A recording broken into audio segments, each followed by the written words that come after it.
ब्रजभूषण जी और पंडित जी ने जब से अपना गीता ज्ञान ब्लॉग लिखना शुरू किया है, उनके ऊपर दोहरी जिम्मेदारी आ गई है।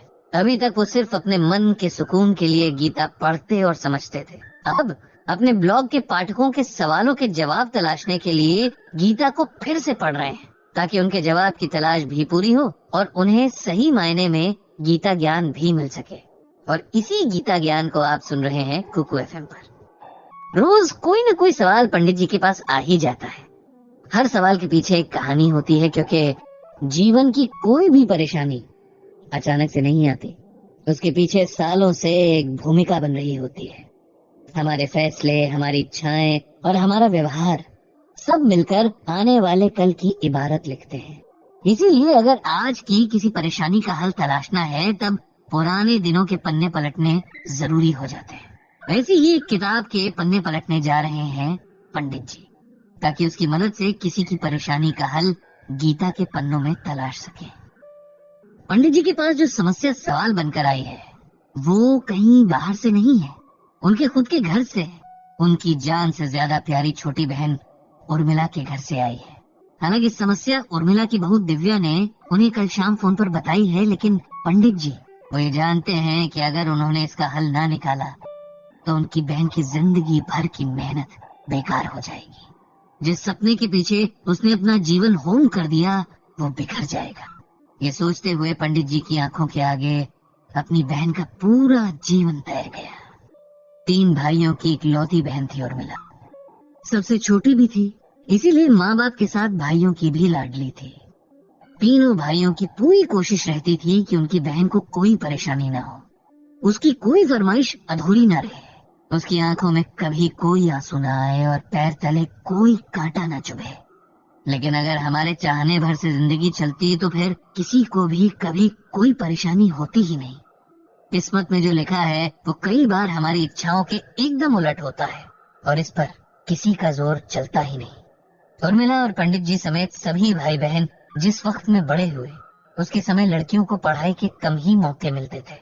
फिर भी उनके माता पिता ने उर्मिला को 8वीं कक्षा तक पढ़ाया और फिर एक बहुत अच्छे परिवार के पढ़े लिखे लड़के से उसकी शादी भी करवा दी। उर्मिला का जीवन बहुत अच्छा चल रहा था। उसका पति बहुत समझदार और सुलझा हुआ इंसान था। भगवान ने एक बेटा और एक बेटी देकर उनके परिवार को संपूर्ण कर दिया था। जिस तरह के जीवन की उम्मीद कोई भी लड़की कर सकती है, उर्मिला के जीवन में वो सब कुछ था।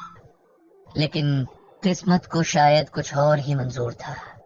एक शाम ऑफिस से घर लौटते हुए उर्मिला के पति की रोड एक्सीडेंट में मौत हो गई। एक हंसता खेलता परिवार जैसे अचानक से दुखों के पहाड़ के नीचे आ गया। उर्मिला खुद इस सदमे से उबर नहीं पा रही थी तो बच्चों को क्या संभालती। किसी तरह बहुत समझाने बुझाने के बाद, बहुत लंबे वक्त के बाद उर्मिला थोड़ा सामान्य हुई। अब उसके आगे एक लंबी जिंदगी थी जिसे उसे अकेले काटना था। साथ ही दोनों बच्चों का भविष्य भी देखना था। जब जिंदगी की कड़वी सच्चाइयां मुंह के आगे खड़ी हों, तब इंसान को शोक मनाने का भी वक्त नहीं मिलता। यही उर्मिला के साथ हुआ। भाइयों ने अपनी तरफ से हर संभव मदद करने का वायदा तो किया, लेकिन उर्मिला जानती थी कि उनके भी अपने परिवार, अपनी जिम्मेदारियां हैं। आखिर कब तक वो लोग उसका और उसके बच्चों का बोझ उठाएंगे। उसे खुद ही कुछ करना होगा। वो ज्यादा पढ़ी लिखी तो थी नहीं, इसीलिए कहीं अच्छी नौकरी उसे मिल नहीं सकती थी और इसीलिए उसने सिलाई का काम करने की ठानी। ब्रजभूषण जी से वो तीनों भाइयों में सबसे ज्यादा करीब थी, इसीलिए उसने इस बारे में उन्हीं से सलाह मांगी। भाई को बहन का फैसला सही लगा, सो उन्होंने उर्मिला का पूरा साथ देने का वायदा किया।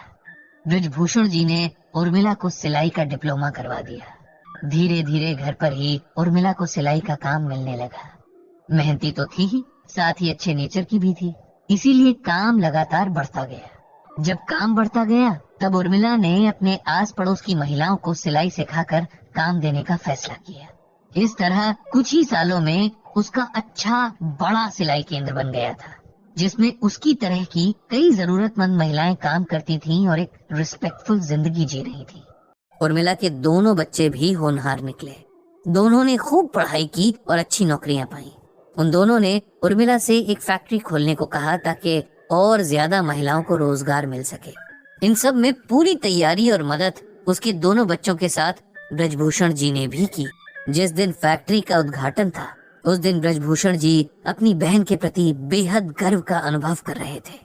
उनकी बहन ने अपनी विपरीत परिस्थितियों को खुद पर हावी नहीं होने दिया था और अपने साथ जाने कितनी महिलाओं को संकट से उबार लिया था।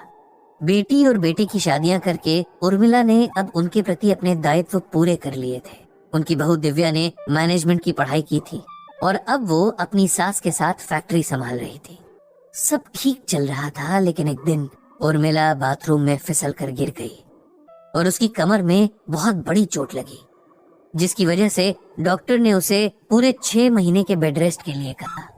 6 महीने में हालत सुधरने के बजाय बिगड़ती चली गई और उर्मिला तमाम इलाज के बावजूद बिस्तर से लग गई। अब घर और फैक्ट्री की सारी जिम्मेदारी दिव्या पर आ गई।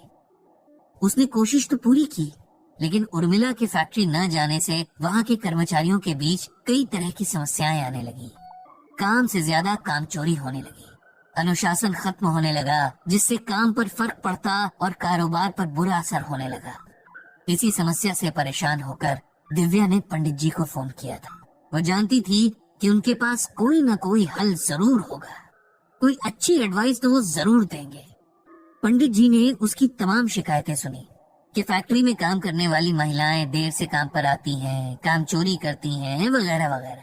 पंडित जी ने कुछ देर सोचा और फिर दिव्या को श्रीमद् भागवत गीता का ये श्लोक सुनाया।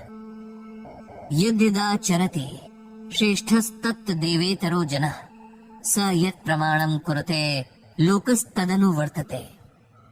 इसका अर्थ है कि हे अर्जुन, श्रेष्ठ पुरुष जो जो आचरण करता है, संपर्क में आने वाला पुरुष भी वैसा ही आचरण करते हैं। वो जो कुछ प्रमाणित कर देता है, समस्त मनुष्य समुदाय उसी का अनुसरण करने लगते हैं। इसका मतलब ये है कि बेटी, हमारा समाज और इसमें बसने वाले लोग अपने लिए आदर्श ढूंढते हैं। ऐसा आदर्श जब उन्हें मिल जाता है तब वे भी उसके गुणों को अपने व्यक्तित्व में उतारने लग जाते हैं। इस तरह पूरा समाज एक आदर्श समाज बन जाता है। अगर इसका दूसरा अर्थ हम देखें तो वो इस तरह होगा कि किसी से भी कुछ अपेक्षा रखने से पहले हमें वैसा आचरण खुद भी करना पड़ता है, तभी हम अधिकार से दूसरों से अपेक्षा रख सकते हैं। यदि तुम चाहती हो कि तुम्हारे लिए काम करने वाले लोग आदर्श हों, तब तुम्हें भी उनके लिए आदर्श बनना पड़ेगा, ताकि वो तुम जैसा बनना चाहे। तुम्हारी सास यानी उर्मिला उनके लिए वही आदर्श थी। वो हमेशा फैक्ट्री का समय शुरू होने से आधा घंटे पहले पहुंच जाती थी। गेट पर खड़ी होकर आने वाले लगभग सभी स्टाफ मेंबर्स से मिलती, उनके हालचाल पूछती, अगर किसी को कोई समस्या हो तो उनकी मदद करने की कोशिश करती। काम के दौरान पूरी फैक्ट्री में घूमती रहती कि कहीं कोई दिक्कत तो नहीं। इस तरह स्टाफ को वो हमेशा उनके बीच मिलती। उनके सुख दुख में हमेशा साथ रहकर उर्मिला ने उन्हें बिल्कुल अपने परिवार की तरह बना लिया था। इसी वजह से सभी महिलाएं काम को अपना काम समझकर करती और सब खुश भी रहते। अब तुम सोचो कि मालकिन की तरह आधे दिन फैक्ट्री जाना, अपने एयर कंडीशन वाले ऑफिस में बैठे रहना और सिर्फ काम की बातें करना, ये बिहेवियर तुम्हें उन काम करने वाली महिलाओं के करीब लाएगा या उनसे दूर करेगा? दिव्या को अब समस्या की जड़ भी समझ आ रही थी और समाधान भी दिख गया था। उसने पंडित जी को बहुत बहुत धन्यवाद कहा और मन ही मन उनकी सलाह पर अमल करने का संकल्प लिया।